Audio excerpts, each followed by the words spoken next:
All right, good afternoon. We are starting, I'll convene the meeting at 5:02, and we will start with roll call. We'll start on my right. Mr. Watt? Michael? Here. Miles Durfee? Here.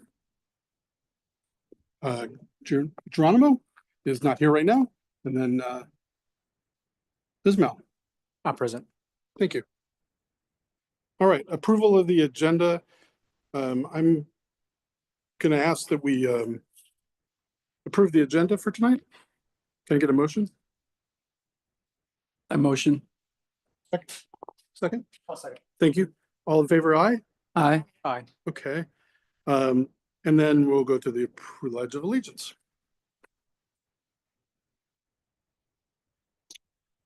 So if you stand, if you're able, and right hand over heart, ready, begin.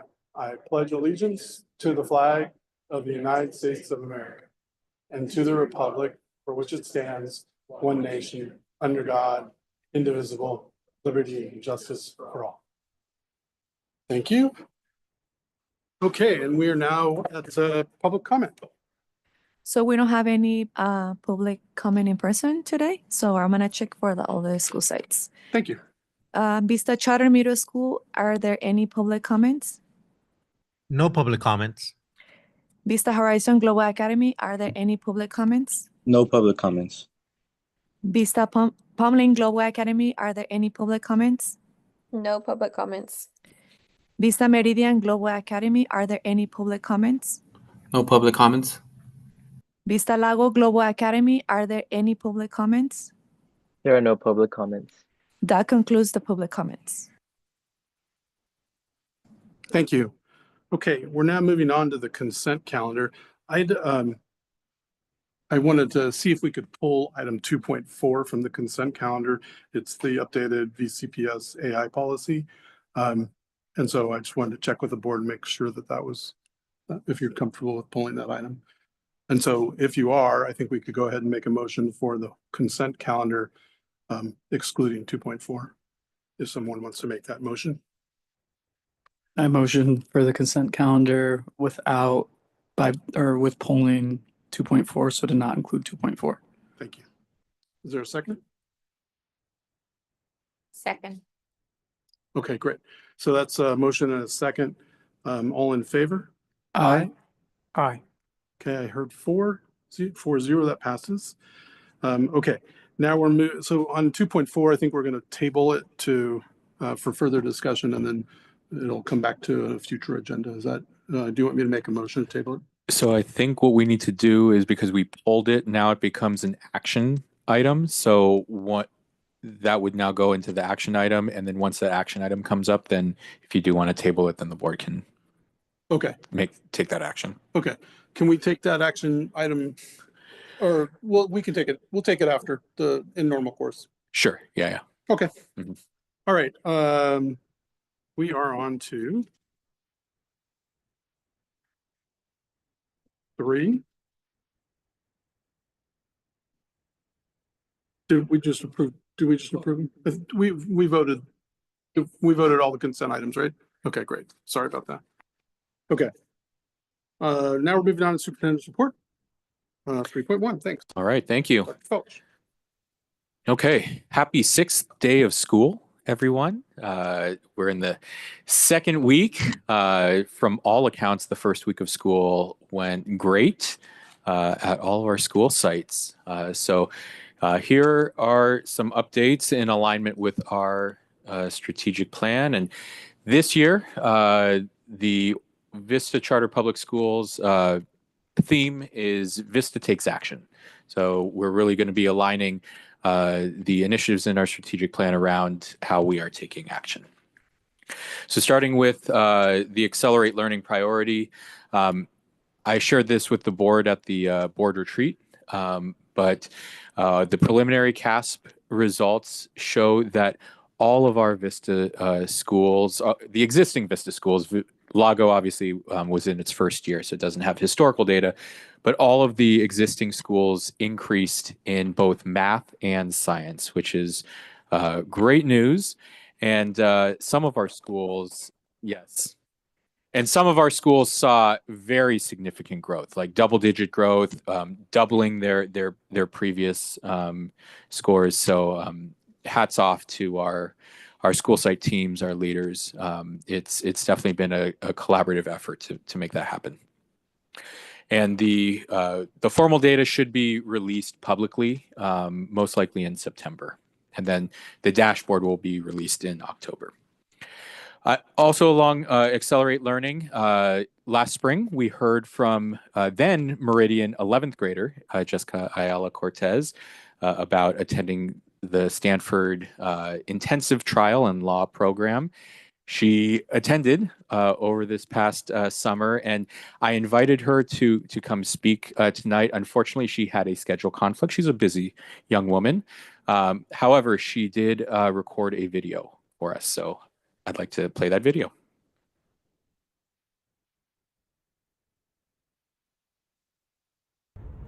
Good evening, everybody. My name is Jessica Ayala Cortez, and you may recognize me from a couple months back when I spoke about being invited to Envision World Strides Law and Trial program with Stanford Law School. I want to start off by thanking everyone who made it possible for me to attend. I will forever carry in my heart the impact you all made in my life. It has now been a couple months, and I was able to attend the program during the second session, July 6th to the 15th. In the program, I stayed at Crothers Memorial Dormitory for 10 days, and I attended lectures given by Stanford law professors. Professors like George Fisher, who taught us about what hearsay was, how to object and counter it. And his lecture was one of my favorite ones. It was so engaging and informative. He had his presentation on a huge stack of papers and just took one off every time he needed a new slide. Brian Fletcher, who taught us about ethics of being a lawyer, and Nora Freeman Armstrong, who taught us about tort law. There were many other professors, but for time purposes, these are my main ones. In these days, we were being prepared and taught about mock trial, and we were given a criminal investigation and 6 days to draft, finalize, and memorize and present it in San Francisco Superior Courthouse. The case is called Charlie Martin versus the State of Midlands. With the help of my amazing advisor, Margaret Buckler, and my amazing firm, Bradwell, I was able to successfully complete my first mock trial as an expert witness on the defense counsel. In these 10 days, I was able to not only learn about the world of law, but what it truly is to be a lawyer, and it's only made me dream bigger. The best way I can describe it is through music, and like the Beach Boys once said, for so long I thought about it, and now I can't live without it, this beautiful image I have. I felt like I was living the dream, being in the seats of the lecture rooms of an actual Stanford Law School, and being questioned in moots courts, and even the dorm made me feel emotional. Emotional because I knew how privileged I was to be there, and that many others like myself in the future dream of it would be in there. And I had a little taste of what it truly means to be a Stanford student. Aside from that, I was able to make friends from all over the country. In my firm, I befriended people from Hawaii, Florida, and Texas. I even met a girl from Australia. Hearing about her 17-hour road trip to Palo Alto made me feel a lot better on my 6-hour road trip. Aside from the friendships that I will carry with me, I will forever carry Envision World Strides with me as well. As of this week, I am now ambassador of their Alumni Association, and as ambassador, I hope that everyone at Vista Meridian knows what Envision is, and hopefully with some hard work, I will be able to nominate other students so that they too can live the dream that I did. I'm forever grateful and proud to have represented Vista Meridian, and it is truly all thanks to your generosity that took me one step closer to my dream. Thank you.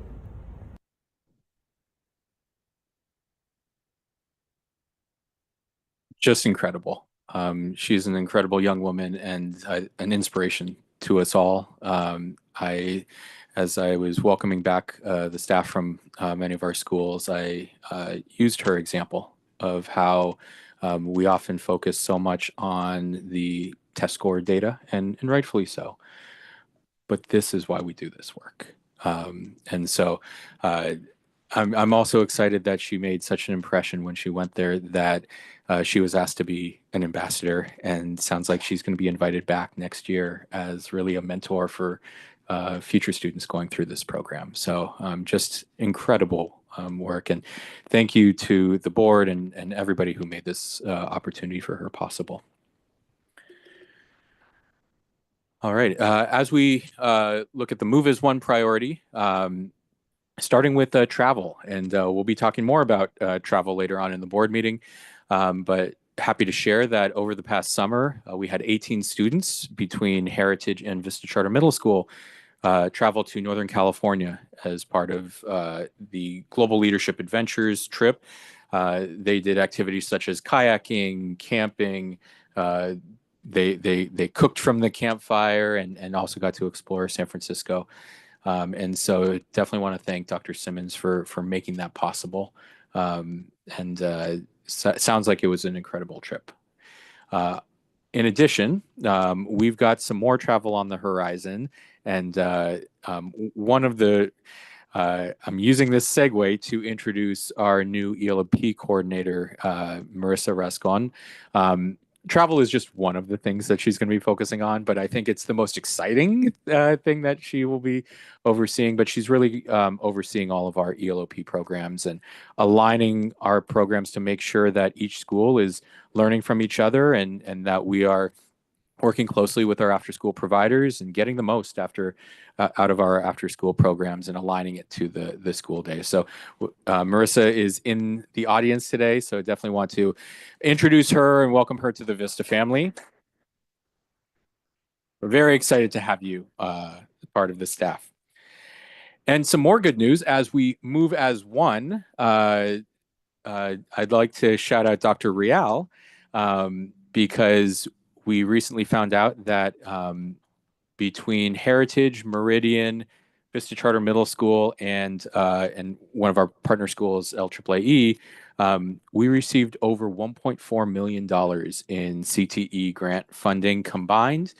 So Heritage and Meridian received a little over $911,000 as a consortium. And then Vista Charter Middle School and LAAE received a little over $500,000 as part of that. So we never take those grants for granted, even though Dr. Rial has a very good track record of helping us receive those grants. They're being put to good use and really helping continue to build out and sustain our CTE pathways at each of our schools. And lastly, as we go to the Pave the Path initiative, we've got a few charter petitions in the works. First, Palm Lane's material revision to add 7th and 8th grade was submitted last week to the Anaheim Elementary School District. We expect, we haven't heard of the exact date for the public hearing and the decision yet, but that should be coming soon, and I'll keep everyone updated there.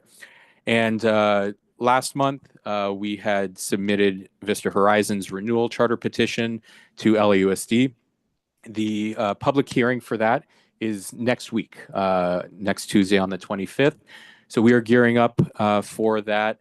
And then the decision is going to be on October 13th, I believe it is, where LAUSD will take action on Horizons renewal.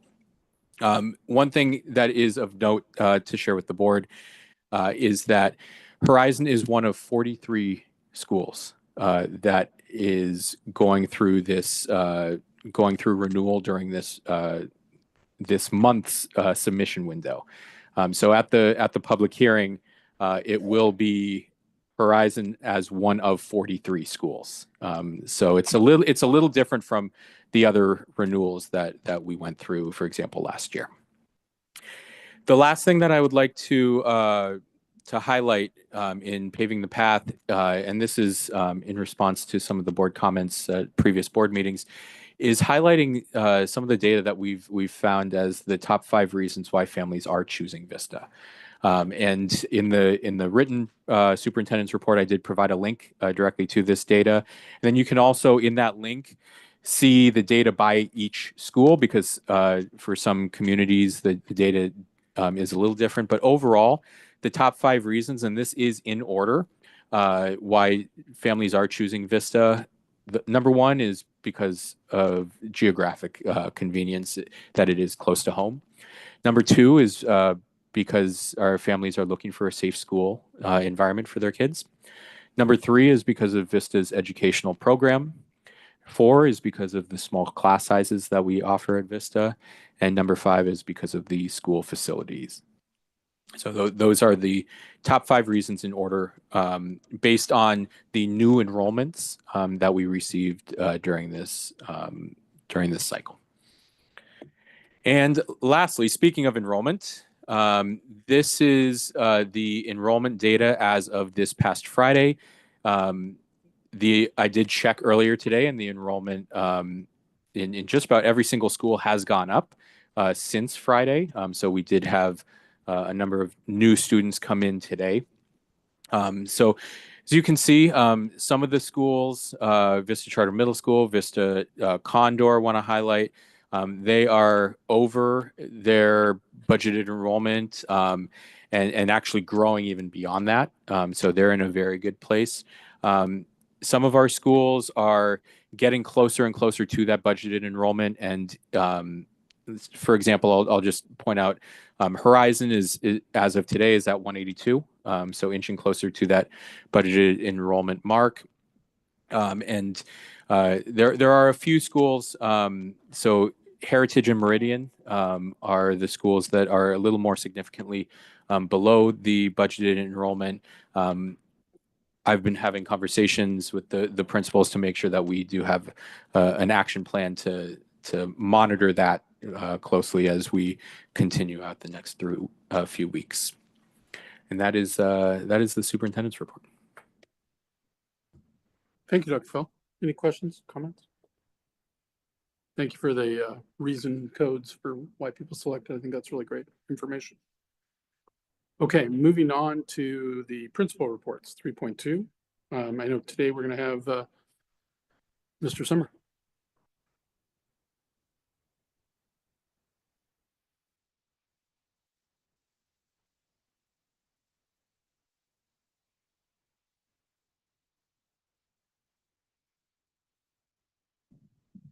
Is it on? It's on. Okay.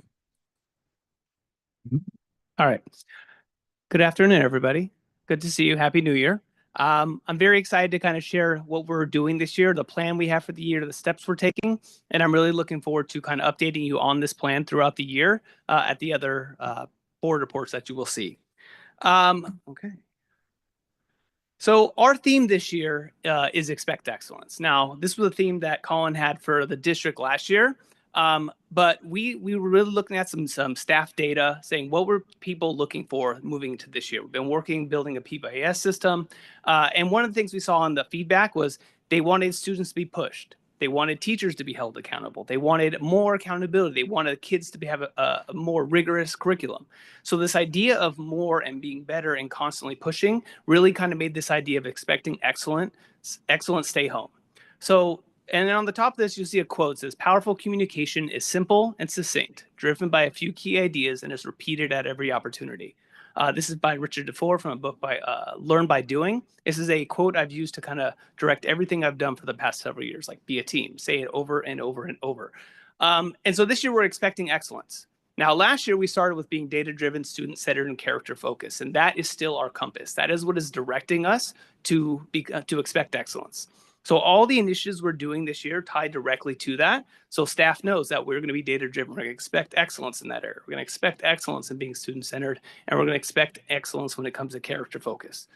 So with that in mind, we kind of created this year with this pathway to excellence. So each of our initiatives this year really target these three areas: data-driven, character-focused, and student-centered. One of them, the data-driven portion, we really looked at our data and we saw what Horizon did with Latera, and we're really building that into our system. So we changed our schedule and we're building Latera in just so we can get that small group instruction every single day for our students. So that was a big change. Teachers saw the importance of it because we looked at the data. We saw all the work that we did last year and we saw growth, but we saw the growth that Horizon had.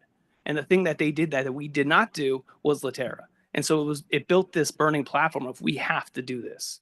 And so we also wanted to be character focused. So we came together in the summer and really decided, how do we make sure we're holding students to high expectations when it comes to their behavior? So we created a behavior matrix based on whatever certain activities the kids might do. And if they have repeat ones, everybody knows what it is. We have a very systematic discipline procedure in the classroom: first warning, second warning, third warning. We're all staff created it and we're building it together. And the third one about being student-centered is we want the students to participate and share and be presenters. So we went to Ron Clark Academy last year, and the students there, they stood up, they shared, they weren't scared to kind of speak loudly. So this year we're teaching our students how to have presentation skills, how to command a room, how to make eye contact with everybody. These are things that we wanted to do. So that was our mission. Now, what I wanted to do this year is not tell everybody how to do these things. Because if I come at every PD and say, hey guys, you need to do this, this, and this, they're like, okay, well, you're telling me something else I have to do. I guess I'll do it. But it's not theirs. So we kind of created our PD around this idea of teachers taking ownership of this vision. So I'll get to that part in a second, but I'm going to go through our LCAP goals. Our first LCAP goal is educating the whole child. So again, we wanted to make sure that this year our students are rising up. Our students, this is a student-centered school. So we've had a leadership team at our school for a long time of student leaders. This year we increased it and have made student ambassadors.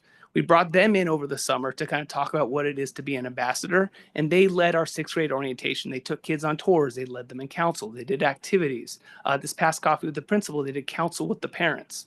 So we have all our students kind of rising up, practicing their skills. We teach them how to shake hands, we teach them how to address a room, how to speak loudly and clearly, so that our students are actually getting these skills that they need to be successful. So we're very excited to see this continue to grow at our school. They led our assemblies as well. But like I was saying, our professional growth this year is based around what we're calling our teacher portfolio. So Monday for our professional development week, we spent a full day from like 8 o'clock till about 3 o'clock, really diving into this vision, looking at data, really kind of making sure everybody understood what we were doing, understanding the vision. But I wanted them to create what that's going to look like. So at the end of the day, out of the PD day, I said, all right, guys, now your mission is to show me what this vision is going to look like for you in your classroom and for your grade level. So I gave them, well, Tuesday was a content day. So they had all Wednesday and Thursday morning to work as a grade level team to create a presentation for a distinct panel of judges. And you can see that picture down there. We had Michael Hoover, we had Ishmael Soto, we had Karen Amaya, we had our global representative, Barbara Doughton, and then we also had Dr. Roberta Benjamin, who was Karen's mentor, my mentor, Erica's mentor. We went to our admin program. So we had these esteemed judges who all have a wide variety of knowledge, and our teachers presented, and I was blown away. It showed me they really understood what we're trying to do. We need to push the kids. So they internalize it, what it is means to them. And they said what it's going to look like in their grade level. They made different initiatives, different things that they were going to be doing throughout the entire year. And they also said what they're going to be doing it in their classrooms, how they're going to do council, how they're going to have activities, how are they going to build culture, how are they going to make the students present. So instead of me telling them what to do, they told me and us what they were going to do. And a teacher came up to me after. She goes, how was that? I'm like, I was floored. I felt so proud. I felt so happy that teachers grabbed a hold of the vision, made it their own, and we're moving forward together. Again, one of the things I say a lot, again, the same thing over and over, is we're a team. And if we're all bought in, we're all on the same team, we're going to be moving forward. So it was really great to see the teachers up there presenting, teachers up there creating the vision of saying what they're going to do. It was really powerful. It was long, so that's something we'll work on in the future. But then again, this is what we're going to be using for PD this year. We're going to be having days where we tie back. Hey guys, you said you're doing this. This was the feedback that you were given by the judges. How have you done these things and what do you need to adjust? We have the teacher growth cycle. That is something part of our professional development cycle, which will be embedded into this. So this is going to be the teacher portfolio that's going to kind of drive their learning. And hopefully they start seeing this is what a student portfolio could be and really start developing that idea. So I'm very excited about that.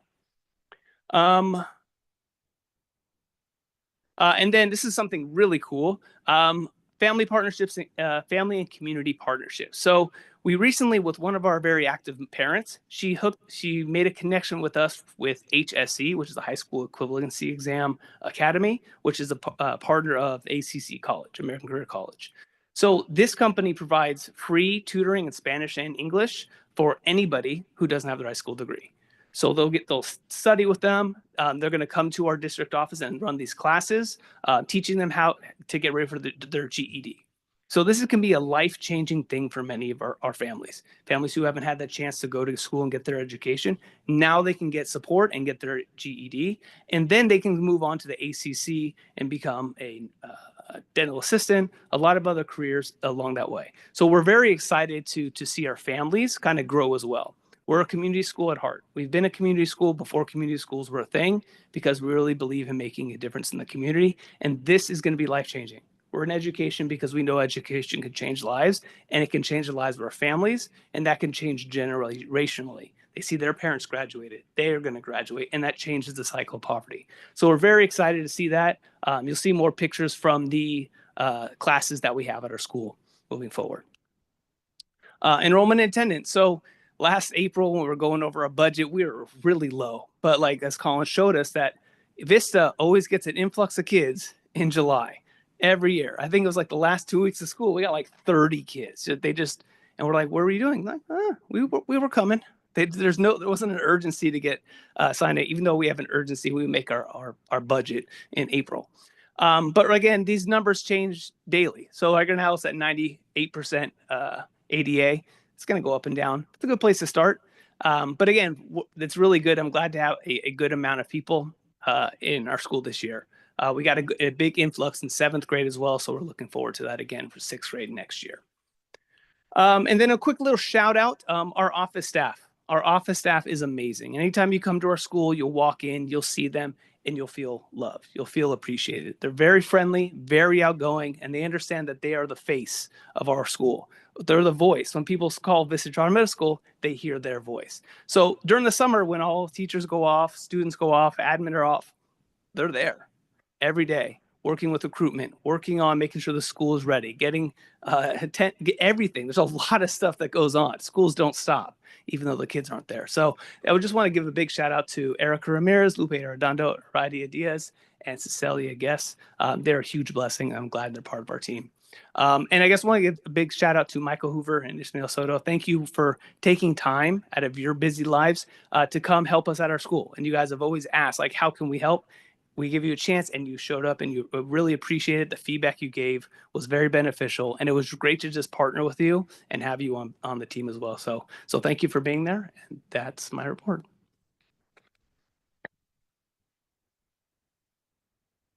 Okay, any questions? Well, I know you thanked us, but I want to thank Karen because Karen's the one that kind of connected us. Yeah, thank you, Karen. But at the same time, I just wanted to, I know I shared this with you, but that was one of the best. I've been to a lot of teacher PDs. Beginning of the year is so important to set the tone, and what you had captured, right? By relinquishing some of that responsibility, but doing it in a way that was really intentional and thoughtful.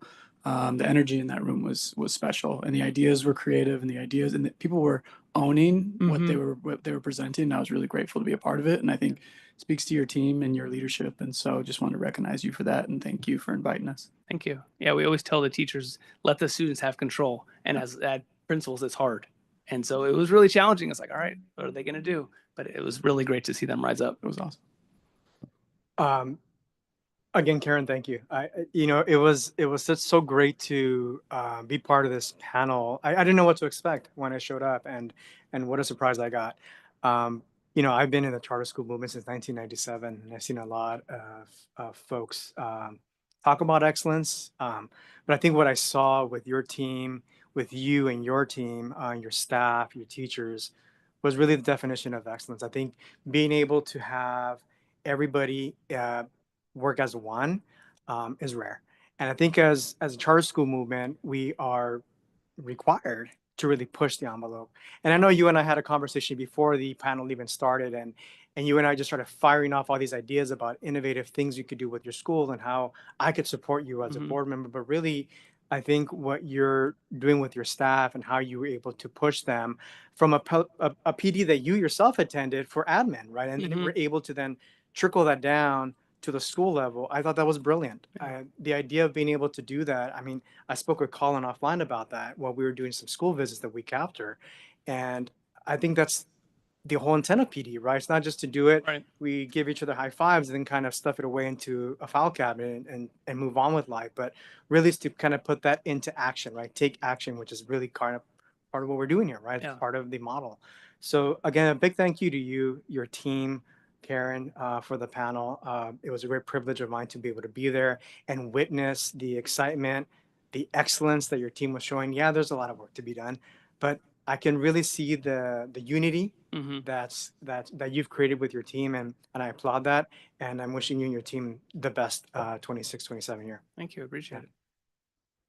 Just wanted to make a quick comment. It sounds like a really excellent event, and I really am also really excited to learn about this Goal 3 one that you're working Mm. with the parents for the high school equivalency and American Career and College program. That sounds really great. Yeah. It's kind of building the community and kind of growing with the parents, the Mhm. students. So yeah, Yeah. just wanted to say kudos for that. Thank you. Yeah, it could be life changing. Yeah, and my comment, just congratulations on a great kickoff. You know, the culture at your school has always been great. It sounds like you've even gone further this year, and thanks for doing that. I also saw that we have a facility. I know we have a facility across the street. Mhm. I heard you talk about the program, and so, you know, thanks to the team at the district staff, like Alyssa, who kind of identified that property, let us purchase that property because it's doing exactly the things that we talked about wanting to do with the community, and we don't have space to do it on the Yep. site. Yep. So it's super great to hear that you guys are utilizing that and that we have that ability. So Thank you. thanks for all you're doing. And I do have an ask. So I presented this now in the beginning. I'm not going to present again the rest of the year. So please, if you feel free to email me, push me to make sure that this is excellent. I do much better when there is pressure. Say, hey, this needs to be really good. It really does help me. So please push and stay involved. So thank you. Great. Thank you.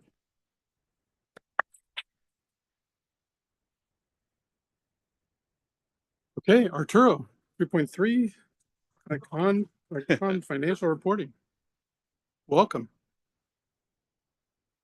All right, good evening, everyone. Good to see everybody.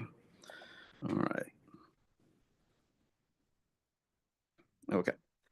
Today, I'm going to cover a couple things. First, our soft actuals through June for each of the schools. So we are still working on kind of closing all the financials for the unaudited actuals, which are due to most of the districts in mid-September. So we're going to see that.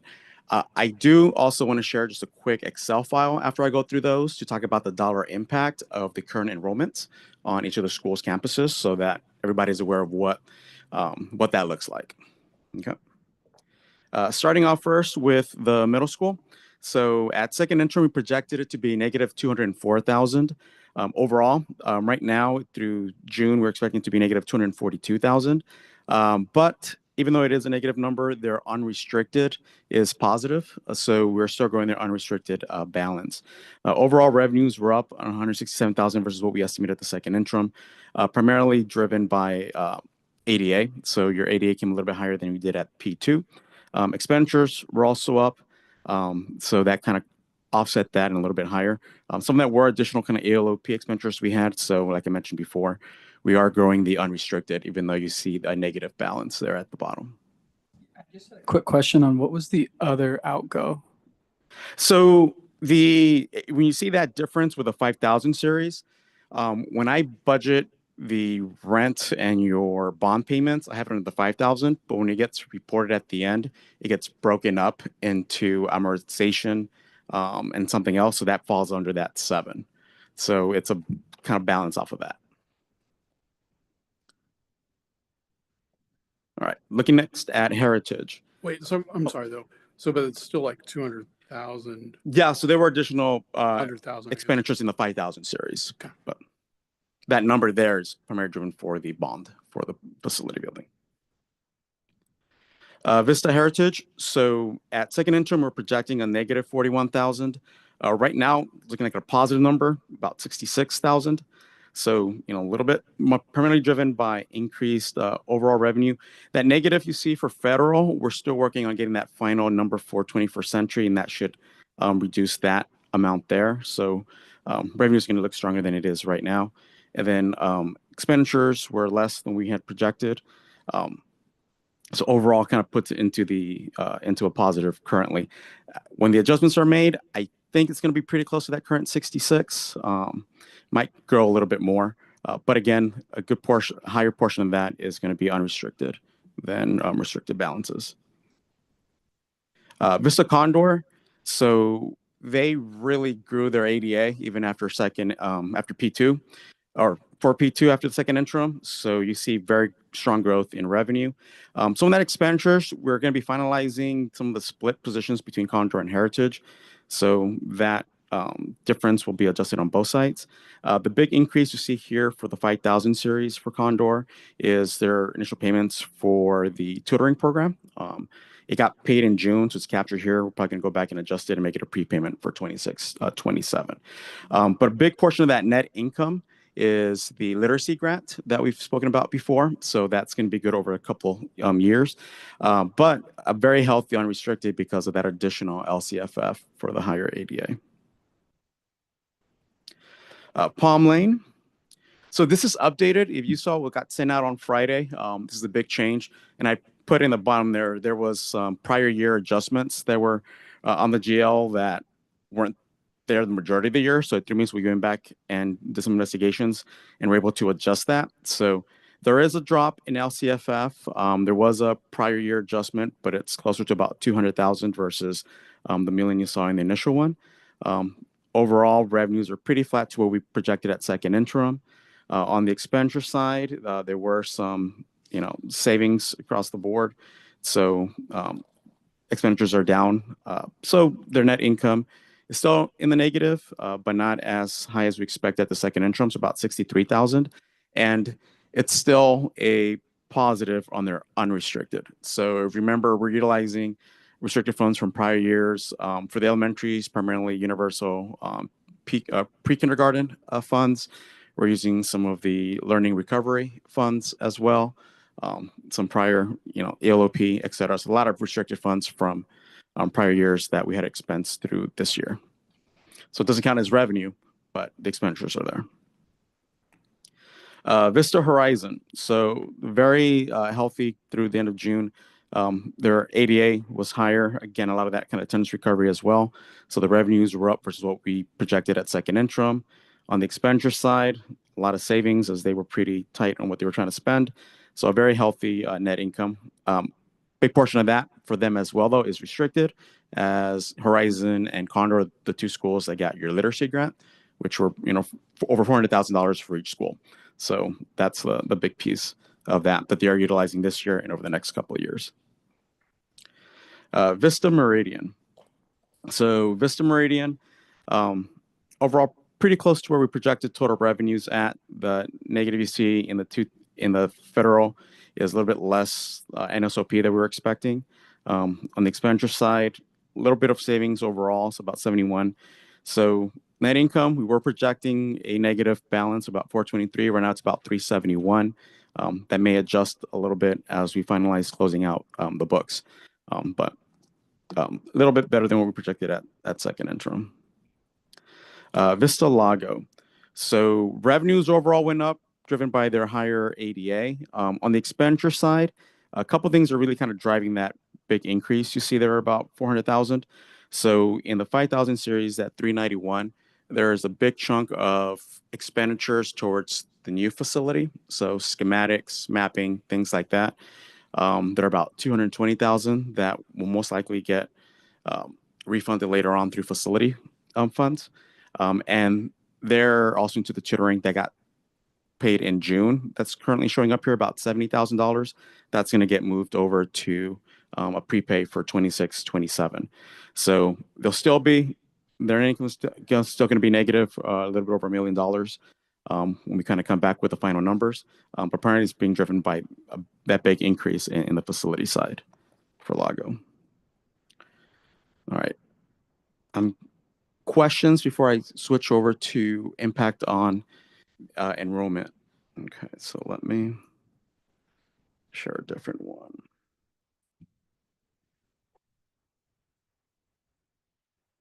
Okay. So if you look up here, I'm trying to make sure that's pretty visible. All right. So I have the average LCFF rate. Now this differs for each school because of two things. One, whatever grade level band they're in, and two, what their unduplicated pupil percentage is.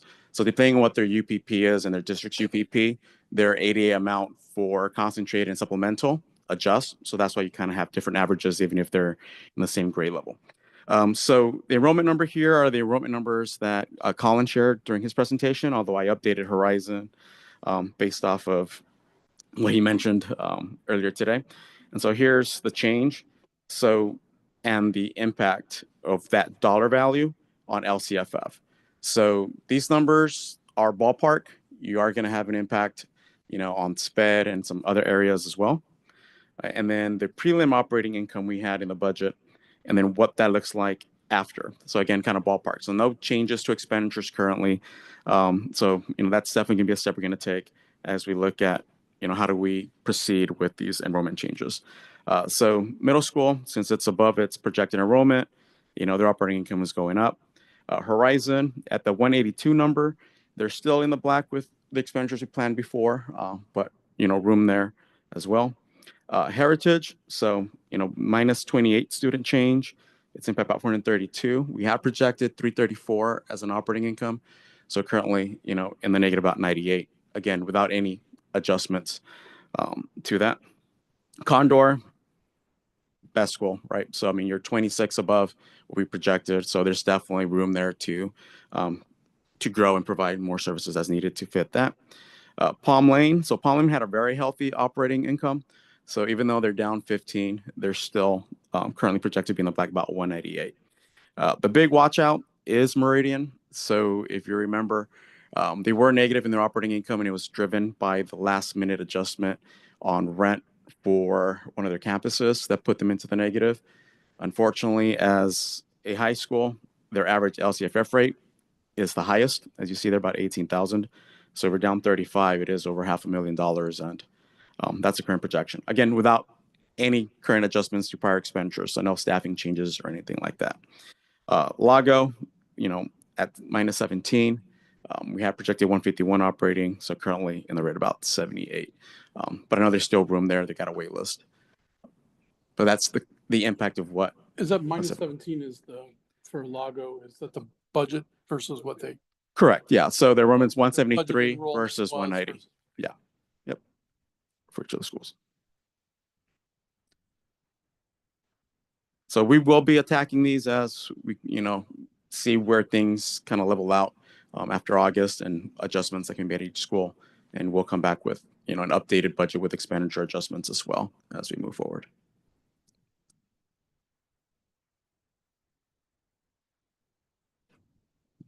Questions? In terms of Meridian and that, like, when you say we're going to attack that, can you just kind of balcony view talk a little bit about that before? Because I know you said you're going to present that next time. Yeah. Like what were So the it's steps you working took? with the administration, looking at staffing, whether the big drop in enrollment allows adjustments on staffing. Working with Dr. Real, with the new CTEC that came in. So seeing how that adjusts with the projections we had and where we can make adjustments as well. So trying to do a fine tooth comb across the board.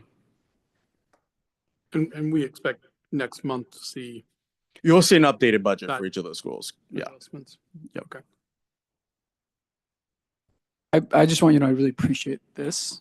And then it's been maybe like a year and a half since I've been on the board, but now I'm gonna go back to kind of what our actuals ended up with last year, and it looked like about three of our schools were in the negative, right? Operating. And so when that happens, do we pull from reserves from the year before, or how does that work? I know you said some of it was our It unrestricted. depends that we on needed- in each school. So some are in the negative because we're drawing down on restricted funds. So we got to So use those. some of those you got to use those counted as revenue 2 years prior. So for example, like Horizon and Condor, right? They have really high operating incomes, but that literacy grant, as we started utilizing it, if their enrollment isn't growing, but we're still utilizing it, it's not going to count as revenue. So we might drop them into the negative. Got it. Other schools, if it's not that restricted fund, it's either one, you are drawing from the reserve. The school has a reserve. If not, unfortunately, like Lago, you're building a hole right now that you need to backfill with your operating income as you move forward. Got it. And so next time, will we be able to see a little bit more of that? Because usually. Yep. So when we get your unaudited actuals, you'll see the breakdown Great. of where the unrestricted and restricted is. Appreciate it. Thanks, Doctor. No problem. Question. Thank you for the presentation. It was very thorough, and I think it just gave me a clearer picture of what's happening. I know this is a soft budget, but I think understanding where our schools are at now is important. During the July board meeting, I know we talked about enrollment and some challenges that we were facing as an organization across California, frankly, right? Yep. But when I'm looking at, Meridian -35, Lago -17, Palm Lane -15, that's extremely concerning. I've been on the end of enrollment marketing, and I know that's quite a hill to climb. So I think my comment is more so for the Vista team as a whole. Is I know in July we talked about action plans, working with school site principals, connecting them with home office staff. But I really like to see a very concerted strategic effort that is unified across the entire organization, because those are some steep numbers to climb between now and October 1st, Census Day. So happy to support where I can and how I can. But again, these are a bit concerning.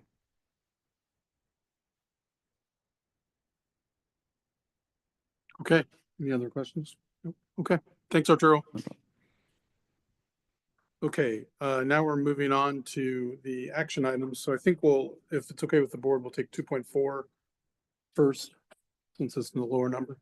And then just for 2.4, 2.4 is the policy on AI that we pulled from the calendar, from the consent agenda. Quick question, and this is more of an ordering thing. Do you want to put it at the beginning or at the end? Because if you put it at the beginning, it moves every item down one. Oh, whatever's easiest for you. So the end is better? Yeah, I think at the end would probably be. If that's better That's for you, from then we'll do that. Okay, so we'll hold that item to the end, and we'll move on to 4.1. And 4.1 is expanded learning opportunity program plan for Vista Lago Global. Anything, Dr. Felch? I might be a broken record, but I'd like to shout out Ms. Rascon, our new ELOP coordinator, for putting this together. And she used and referenced our other ELOP plans as a model, but also wanted to make sure that this was specific to Lago and what their needs and plans are. Great. Okay, is there a motion on this item? I motion. I'll second. Okay, we have a motion and a second. Any questions, discussion? No, I read the plan. Think it was really well written. Looking forward to that opportunity happening at Lago. Ditto. Thank you. Yeah, and it's very comprehensive. So yeah. Okay, we have a motion and a second. I'll call for the vote. All in favor? Aye. Aye. Okay, I see 4-0. Move on to 4.2. Thank you. This is travel costs not to exceed $2,000 for the Charter School Development Conference. Dr. Felch? Yes, so over the summer, Dr. Simmons found out that her CSDC presentation was approved. So she was invited to co-present on the Legacy Mastery curriculum, which is really around social emotional learning. And so as a result, we would like her to go to attend the conference to present. Miss Amaya and I were already board approved last spring to attend, so Dr. Simmons would be joining us there. And this conference is in Sacramento in November. Great. Okay, is there a motion? I motion. I'll second. Okay, we have a motion and a second. Any questions, discussion? I'm glad that we're doing that. That's great. I'll take the vote. All in favor? Aye. Aye. Okay, 4-0, that passes. Moving on to 4.3, travel costs for the Festival of Education Conference in Washington, D.C. Yes, so it's always exciting when our staff are invited to and accepted to present on sessions. It definitely shows that we're doing something right. So for the Festival of Education, both Dr. Simmons and Ms. Amaya's session was approved on empowering students to use AI ethically and safely. And so this is in Washington, D.C. at the beginning of October. And so this would be to attend that conference to present, but also to attend the other sessions. It is also somewhat connected to the next agenda item that I'll speak to when we get there. Great. Is there a motion? A motion. I will second. Okay, I have a motion and a second. Any questions, discussion? Nope. Okay, all in favor? Aye. Aye. Okay, that's 4-0. Great. Moving on to 4.3, the travel costs for 4.4, sorry, Washington DC Student Travel Program. Yeah, so this is very exciting. I talked a little bit about travel and the work that Ms. Rascon has been planning. So this is in alignment with the last item because both are in Washington, D.C. on the same dates. So we thought that we do still have chaperones planning to attend here. But it also will be nice that Miss Amaya and Dr. Simmons will also be in Washington, D.C. just for safety and security purposes to have additional staff there. So this plan is to have 24 total fifth graders from our 4 elementary schools, 6 from each school, to attend Washington, D.C. This would be a connection with something that they will be starting in school, a project that will then be culminating in Washington, D.C., where they're able to present and meet with some of the elected officials on the Capitol steps. Great. Is there a motion? I motion. Second? I will second that. Okay, we have a motion and a second. Any questions? Quick question. I think it's a great idea. I love it. How will, I know the students are going to be submitting a project solution. How will the 6 students from each school be selected ultimately to attend this trip? Yeah, so we were coordinating that. We met last week with all the principals of those schools to ensure that we're using similar criteria across the board. So every student will have an opportunity to both engage in the project as well as submit a proposal, and then we'll determine which proposals are the best. And we also need to make sure that the gender ratio, because of the rooming assignments, is either 4 males or then 4 and 2. 4 males, 2 females, or 4 females, 2 males. So that way the rooming matches up. But yeah, that's what we'll look at. Any other questions, comments? I'll just say this is super exciting. I mean, I know I was over at I think it was at Vista Charter Middle School, and they were doing, or maybe it was Vista Heritage, and they were doing some instruction on Congress and how many congressmen there were and how many senators, and just having lived in DC and being able to take that information when you've been there and seen it, just reinforces everything that you might learn in the future. So I'm super excited that those students will have that experience. Okay, I'll call for Yeah, that. no, I love this idea. It sounds super exciting. I think it's going to be really exciting to see, to see it come to fruition.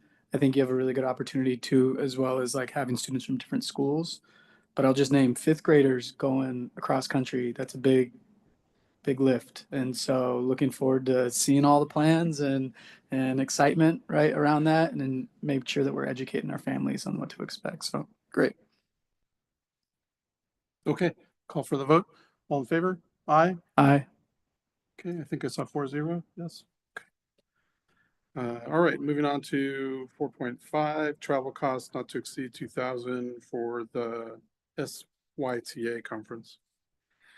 So you're going to notice a theme here. So this is a conference related to travel, and specifically student travel. So as we delve more and more into this, and as we plan future travel experiences, I wanted Ms. Rascon to attend this conference where the people that are doing this work from schools all around the country are going to be convening. And so I really think it's going to be an incredible experience to connect with and learn from like-minded educators who are doing this work, and hopefully also connect with some other organizations and vendors, potentially funders, that will also make more of these experiences possible. Great. Is there a motion? Okay, Mr. Watt has the motion. Second. And a second by Michael. Any questions, discussion? All in favor? No, I think it's a great idea. A quick plug, just as a Yeah. shameless one for me. I used to run we call them life experience lessons at Bright Star Schools. So I'd love to meet with you and talk about what we've done really grateful that you're going to be championing this, and I think this is a great opportunity. Great. Okay, take the vote. All in favor? Aye. Aye. Okay, that passes 4-0. I'm visually checking to make sure that we don't have anyone opposed. Okay. Moving on to 4.6, which is the VCPS Education of Foster and Mobile Youth Policy. Yeah, Dr. so Gonzalez. in the next few ones, I'm going to sound like a little bit of a broken record. So this specific policy, as we were doing some research on our policies and making sure that we are completely in compliance with our policies and what's posted on our websites and so on. So this is something that was in our parent-student handbook, but we do need to make sure that it is approved as its own individual policy. Great. Okay, is there a motion? I motion. I'll second. Okay, we have a motion and a second. Any comments, questions? So I know I talked to you a little bit last week. Appreciate it, Colin. For this one in particular, too, especially when we talk about it's already in our student handbook, YMC has recommended that we have one. Was there anything that was in the handbook that was conflicting with what YMC? So there's nothing that needed to be done to change the handbooks? No, so in terms of the thank you for asking that. So we are going to be going back into the handbook afterwards. I didn't want to do it assuming that everything was going to be approved because like some things might be tabled and so on. So I'm planning to bring the handbook back to the board with any other changes afterwards. Yeah. So, but this one is really just aligned with what's in the handbook. And it seems, and if I may, it seems that our community schools, especially for this policy, our community school coordinators, liaisons are the ones that are going to be kind of at the forefront for the most part. So we do list all of our homeless foster liaisons. So there are some schools that have it as like the assistant principal. And so that is listed. Like, yeah, I know like Vista Charter Middle School has it as their assistant principal, but most of the schools do have their community school coordinator as their liaison. Okay, thanks. Questions, comments, other comments? Just one overall general comment. I was looking at our website and trying to follow which policies are on the website, which ones are new. And it's a little bit, I think we may want to look at how we sync up and align how we do that so that it's easier for people like me to understand where to go. So I don't know if you have any comment on that, but I just think we need to make sure we're aligned. Absolutely. And just a general note, so the updated policies that were existing policies that we just made some tweaks to were the policies that were put on the consent calendar.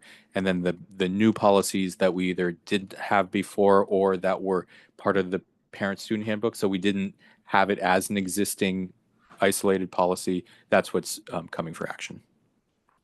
Understood. Yep. Okay. All right. So we have a motion and a second. Can I call for the vote? All in favor? Aye. Aye. Okay, that passes 4-0. Moving on to 4.7, the VCPS Educational Records and Student Information Policy. Yeah, so same thing here. We had this in the parent-student handbook, and this is becoming its own policy, but not necessarily changing. But this really outlines how we store and secure educational records for students. Okay. Is there a motion? I motion. Oh. Thank you. I'll second. Okay. We have a motion and a second. Any questions, comments? It's not seeing any, so I'll move for the vote. All in favor? Aye. Aye. Okay. That passes 4-0. Okay. 4.8, VCPS Reading Difficulties Risk Screening Policy. Yes. So we kind of jumped the gun a little bit on this one, where we adopted a risk screener. And so we made sure we did so by the statutory deadline last year. However, we didn't adopt a policy in terms of what we're looking for in adopting a risk screener. So we needed to do the second one. Previously, the board had adopted AMIRA as the reading difficulties risk screener. After a year of working with that, we wanted to leave it somewhat open-ended. So we included 3 of the 4 state-approved risk screeners as possibilities that we might consider. So I know that we're in the middle of reviewing some of those others to see if we might want to bring further action to the board about moving to a different risk screener later on. Okay. Okay, is there a motion? I motion. Thank you. I'll second. Okay, we have a motion and a second. Questions, comments? Okay. No. All right. All in favor? Aye. Aye. Swat, I didn't see you, Swat. Aye. Yeah, okay. 4-0. That passes. Okay, moving on to 4.9, the VCPS Section 504 Policy Procedure and Parent Rights. Yes, so we do have a section on Section 504 in the Parent-Student Handbook, but again, this needs to be its own policy and really making sure that we're accurately and effectively serving our students with Section 504 plans. Ms. Nahara, who is our Director of Special Education and Pupil Services, who also is our VCPS 504 coordinator, also reviewed it in addition to legal to make sure that it's not only legally compliant, but also aligned with what we do at Vista. Okay, is there a motion? Motion. Thank you, Swat. Second. Okay, thank you, Michael. Any questions? No, this is just kind of a general statement. I'm just going to repeat this to the same comment that I had spoken with Dr. Felch on Friday. These are a lot of policies, and it kind of gave me a lot of pause when, you reach out to a law firm. Oh, we need to have these policies.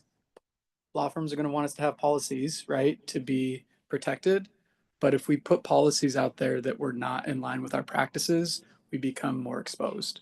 And so one of the things that I had spoken to with Colin is about, he told me, and it looks like we had the people that needed to go through and make sure that these are in line with our practices. I would just make sure that we are not only ensuring that it's in line with our practices, but that we are educating our teams and training our teams and updating anything that we need to just make sure it's perfectly clear that the practices that they do are in alignment. Because it's just one of those things that, again, I appreciate the fact that you reached out to YMC to look at these things to make sure that we are protected. But as we go forward, it needs to make sure that these practices are actually being implemented. And so he said that and it's stated here that the people went through it, and I appreciate that, but I'm just naming for the people that are listening that we got to make sure our staff are not only aware of it, but are acting in practice, and that we're ensuring that we're checking and updating. So. Yep. Thank you. Okay. Any other comments? Okay. Well, we have a motion in a second. We'll go ahead and take a vote. All in favor? Aye. Aye. Okay, that passes 4-0. Now we're on to 4.10, the VCPS Special Education Policy. So similar, I want to give Ms. Nahara a shout out and thank her for reviewing this. In addition to our legal team, this is in alignment and in addition to our special education master plan. So we do have a special education master plan, but we also need to have a special education policy. And so not only do we want to make sure that it is legally compliant, but again, it needs to be aligned with our master plan and what we actually do, practically speaking. Thank you. Is there a motion? A motion. I'll second. Okay, we have a motion and a second. Any questions, comments? Okay, all in favor? Aye. Aye. Okay, that passes 4-0. Moving on to 4.11 VCPS Student Freedom and Speech and Expression Policy. So previously, this was brought to the board on an annual basis as an informational item, as a notification. But this year, when I reached out to legal about the informational item, they said, no, you need to have it as a policy. So here is the informational item now as a policy. Okay, is there a motion? Motion. Second. Okay, we have a motion and a second. Comments, questions? Okay, I just, another general comment. I- As we talked about, we were going through a bunch of policies. I will tell you that I read them, this one in particular, because, free speech and student expression is something that's super important, but super important for us to handle in a way that's positive for the community to demonstrate the message. So, there's a lot in here, like Dr. Michael said, there's a lot of policies and a lot of words, and lots of responsibilities and compliance that we at the board are trusting that you have, that the staff has control over. So we'll continue to ask those questions as we go along about how we monitor compliance, because I know that's part of our responsibility. But with that said, we have a motion, the second on the table. Yeah, and just on that comment, this one has principals need to be very aware of in terms of not only what types of speech is not protected, but also when students want to pass out flyers or give a speech, there's some really important timelines and documentation and process for that. And so make sure that as the people that are not only educating our students about these policies, but upholding them, that we're following through. Because again, there was a lot of policies to go through, but in particular, this one was very principal heavy. Okay, we'll call for the vote. All in favor? Aye. Aye. 4.12, VCPS Student Technology Policy and Student Acceptable Use Agreement. So ditto to a lot of the things that I've been sharing before. This one I do want to shout out Mario, who really looked at this one, reviewed it, and made sure that it was in line with our technological practices and our acceptable use agreement. Great. Okay, is there a motion? I motion. I'll second that. Okay, motion and a second. Questions, discussion? Okay, all in favor? Well, before that, because and this is just a question, I guess, for Mario, not maybe directly, but I know Mario, you work on the back office to ensure that it's in alignment. But again, this one is a lot of student-facing education and awareness. What process are we taking to educate our students on this acceptable use, our schools?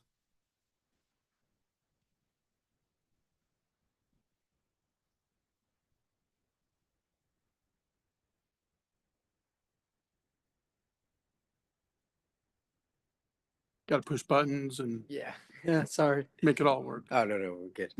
So we work with the techs just because the techs are the ones that directly do face-to-face with the students. I was just at one of the school sites earlier today, and the techs are helping the students fixing the Chromebook or whatnot. So they're the ones that are always working with the students and just making sure, looking at the policies and just following guidelines. I was talking to the techs about, the cost of things and all that. And when I look at the policy, it's pretty much in line with what the conversations that we always have together. Yeah, and so that's awesome. And I think what's highlighting a little bit is like, from what I can tell in my time working in the school district, is a lot of our tech support is the people who interface a lot with that, but a lot of it's reactive, right? It's like computer's broken, kid sends a message, it gets flagged, something happens, and the kid doesn't know that, oh, that is cyberbullying, or oh, I did this at home, right? I didn't think that this was something that I could get in trouble for. And not only is it not, we're trying to keep students from getting in trouble, we're also trying to educate them on acceptable use proactively. Has there been any partnership, or do you hear from our school leaders about how they're doing that or how you're partnering with them? We did do, like, for example, last year there was a few times when students maybe went to not appropriate content, and it was flagged. The principals came up to me and we discussed it, and we took the history, the shots of the browser history and stuff. So the students are made aware of what they did wrong. Yeah, so I appreciate that. I think I'm just naming for our principals, if we're not proactively talking about that, we're going to be spending a lot more time dealing with discipline issues and also making amends and repairing harm. And so the best that we can do is take a policy like this and make it student friendly, because we know our students want to treat each other with respect, want to look at appropriate things, but also just letting them know that things get flagged, we know, and this is how you can report that stuff to make sure that acceptable use of technology and our parents are even aware, because a lot of times you have to educate parents, be like, oh, they did that at home. That didn't have anything to do with school. Just letting them know that using these platforms, but also interfacing is going to be real help for not only our tech team, right? They'll be dealing with less of these, but also making sure that we're keeping our students and our community safe online. So thanks. Thank you, Mark. A quick question, or maybe comment like about the cyberbullying part. It's really good to see the language there, but like I'm just kind of trying to figure out if it's middle school or younger students. Like, yeah, for them it's more difficult to read this policy document. Like, how would you explain that? Because I think it's it starts from elementary school, right? So just to making sure that they are aware in a more user friendly language. Yeah, and in October, it's was it cyber bully awareness or cyber awareness in October.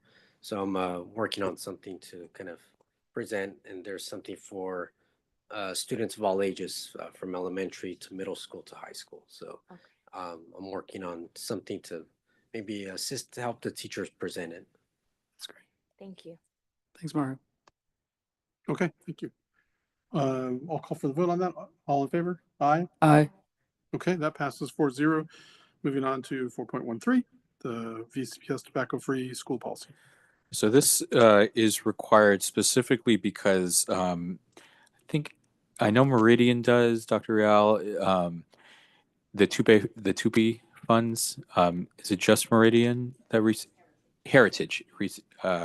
So since Heritage receives the TUPE, which is tobacco use prevention education funding, we do need to have a policy in order to continue to receive that funding. We already do have this policy in our handbook, and so it similar to other ones, it needed to have its own policy. Okay, is there a motion? I'll motion. Okay, I heard Ismail for our second. Okay. Comments, questions? I think just echoing back the same thing that when I read this policy, it says that we have posted signs at the entrance of every one of our schools that says no tobacco use. I may have just walked by all of those signs and of all the schools I've been in, which is possible because I'm not looking, but I'm interested in how we're communicating and how we're posting. So Yeah, that will be part of the follow-up. okay. All right. All in favor? Aye. Okay, nobody's opposed. 4-0, that passes. The next item is 4.14 VCPS Universal Meals Program Policy. So since we all of our schools are part of the National School Lunch Program, we need to have a universal meals policy since all of our students receive free breakfast and free lunch. So for this one, I did work with Mr. Z, as well as our school nutrition consultant, Glenda Ailman, to ensure that it was, again, aligned with our nutrition practices. Great. Is there a motion? Motion. I'll second that. Okay, we have a motion and a second. Questions, comments? Okay, all in favor? Aye. Aye. Okay, that passes 4-0. And we are on to 4.15, the Emergis, which I may be not saying properly, Educational Services Agreement with VCPS. So we've worked with a number of special education provider vendors throughout the years and continue to do so. This is a new one that has come up more recently. It has competitive rates. We are not obliged to use them. However, we would like it as an option, especially as it becomes more difficult to find special education providers. And so this is something that I think will help out our schools and possibly even save money with the vendors that we work with. Great. Okay, is there a motion? I motion. I will second. Okay, we have a motion and a second. Any questions, discussion? Just to make clear, we're just putting them into the pool in which we could select from, not saying that we are. That is correct. Yeah. How's selection how's it determined, just by need and raising up and elevating? Do you want to speak to that, Ms. Narha?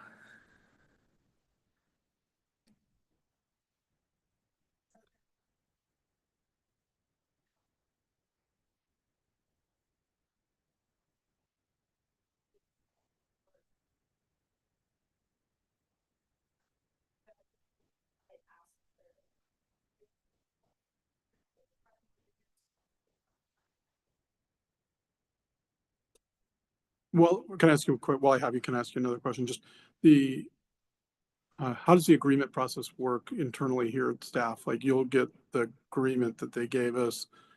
How does it get vetted through our organization for the actual vendor agreement?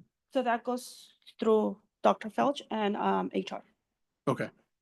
And they vet through and give any suggestions to the agreement. Okay. Okay, thanks. I appreciate it. Just, I hadn't asked that question before, how that happens. Thank you. Any other questions? Okay. All in favor? Aye. Aye. Okay, that passes 4-0. Okay, now we have to go back to 2.14 or 2.4? 2.4. 2.4. So that should now be item 4.16. 4.16. Yeah. Okay. And that's the VCPS artificial intelligence policy. Dr. Felch. Or you can. So I think you want to. Yeah, I'll just. So I guess we need to I'd like to make a motion to table this item. And for further discussion, then I can give some comments if somebody seconds the motion. A second. I guess, I don't know if we need a motion table. So if we have a motion table and a second. Yeah, I just didn't get my prep done soon enough. And when I read the artificial intelligence policy, I think I wanted to make some comments and some concerns about how we're approaching it with students. I was happy to see the staff additions, but I thought we could table it today and then bring it back for further discussion and approval. If that's, people are comfortable. Okay. Okay, so I'll take a vote on that. All in favor to table? Aye. Okay, that passes 4-0. Okay, that gets us through all of our action items. So we're now on to item number 5, board comments. I'll start on my right. Swat, any comments? And you may want to turn your microphone on. Thank you. No, really very good discussion today and all the presentations and especially the policies that we just, I mean, of course, the principal's presentation and the superintendent report. Thank you for that. And the policies, yeah, I mean, I can imagine a lot of work went through that. So, they really look, well thought out. Each of the policies, I skimmed through them and kind of some of them like, I could see the work. And I guess the point that was made before in terms of implementation of the policies and making sure that we are aware what's in the policy. I think that is the kind of the legal implication to be making sure that it really looks good on paper and if we are able to implement it and we are also aware that this is what we are committed to as policy. So that would be a reminder. But again, excellent work and and I'm looking forward to the AI one next time. Yeah. Great. Thank you. Thank you. Michael? Yeah, no, I just welcome again to the team, and it's nice to see that we're building a really strong team here in the back office to support our schools. Really, really big shout out to, again, our schools for opening. And I know that we were looking at the numbers and talked about enrollment, and we know that it's a tough environment out there. But when I go to your guys' campuses, there's schools that I want to send my hypothetical kids or cousins or whatever. I'm incredibly impressed. I was able to go to Vistalago for the first time to see you on opening day and your team, and brought back a lot of joy I had founding a school and being a part of it, but also just the joy and the energy in the classrooms and your teachers. You've really set a really strong tone for the year. And just naming that, thank you to Dr. Felch for inviting us and making sure that we put that on there as a goal. But I would really like to make sure that, even though I'm in LA, I haven't been to Palm Lane yet, and I would like to go to Palm Lane and Meridian and make sure that I visit all the other schools. So if you have any events happening or things happening, I have a little bit more time now, and I'd love to be there. to support, because it's really special to be able to see you guys in action. So that's it. Thank you. Ismail? First and foremost, I think it's a big congratulations to all the principals on a successful week one. I also was able to visit several schools, Palm Lane, Condor and Heritage, and I mean, all I can say is wow. I have been part of the charter movement again since 1997, but I've been stepping away for about 3 years, 4 years. Not completely, but like 1 foot in. And it was so good to be able to come back and step into a highly functioning, robust academic program. And it was just week one, right? And I was alongside Dr. Fouch walking through some of these campuses, and I made him some promises that I was going to continue to learn, get to meet the staff, the teachers, everybody, students. It's part of my job as a board member to really understand the schools better so I can then better serve you all. So big congratulations. Dr. C, I did promise that I would put on your mascot hat, and you can hold me to that at some point, not now. Please wait, give me a few weeks. I think also just to follow up on Dr. Somers or Mr. Somers' presentation. So did I get that correctly? I'm so sorry. Is it Summer or Sommer? Summer. Summer. See, hey, I'm learning. I promise I'll get it right. You're like Dr. Park is Dr. Sommer. I again just the energy that your team expressed on that day was just amazing. I think it was all reflective in what I saw in your report today. Continued success, and I hope that what you were able to do in terms of portfolio is replicated at other Vista schools. I would love to see that. And then lastly, I just want to kind of revisit the idea of the enrollment. I would love to see, given that October 1st is just down the street, this is a Herculean effort that you all are up against, right? And it's competitive across the state, lower birth rates, folks moving out of LA, Orange counties, et cetera, et cetera. I'd love to see a comprehensive plan that's worked out between the staff and the home office, maybe a next month's board meeting, to be able to look at what you all putting together to really close that gap. Because I think being able to have, what I would not like to see is these siloed approaches, because that's just not going to work. But we do know that every school has different needs and different communities, and there's a lot of variables. So I would love to be able to see something more comprehensive, maybe a next month's board meeting, to be able to again provide some feedback if I can. But also I think just to be able to see everybody in alignment so that we can close that gap, if at all possible. So again, big congratulations to the team. Thank you.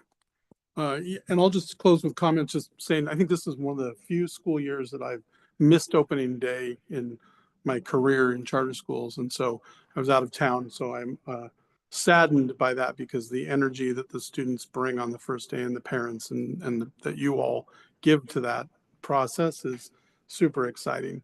And I'm super excited about all you've already accomplished to kick off the year and make it look good. The calls aren't streaming in, the emails aren't coming to surface here.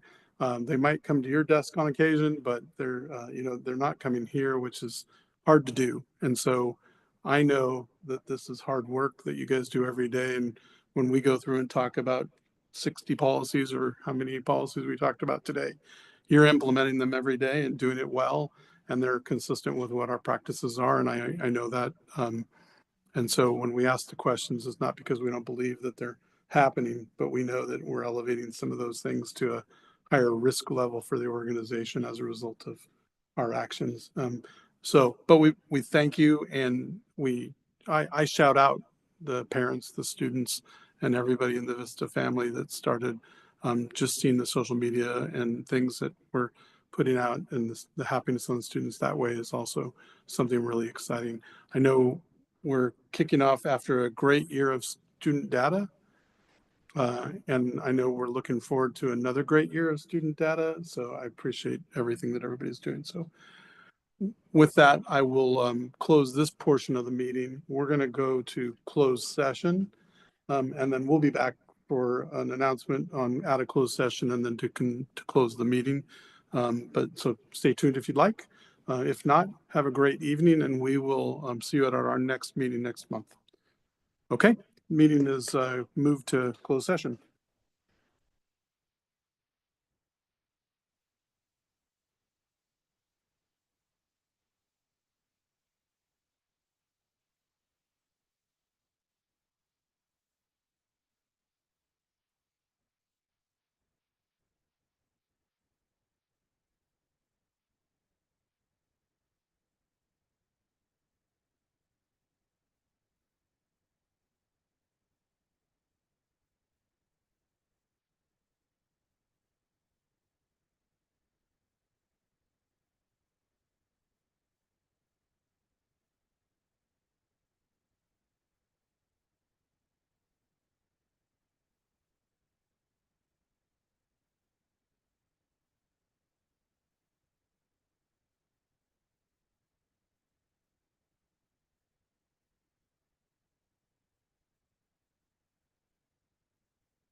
All right, I will bring us back to order from closed session to, oh, let me, now we're good, sorry. All right, I will bring us back to open session from closed session. There are no reportable actions tonight for closed session, and I will look for a motion to adjourn. Motion. Okay, we have a motion and a second to adjourn. All in favor, aye, aye. Aye. Okay, we are closing the meeting at 8:50 tonight. And we'll be at our next meeting next month. Thanks.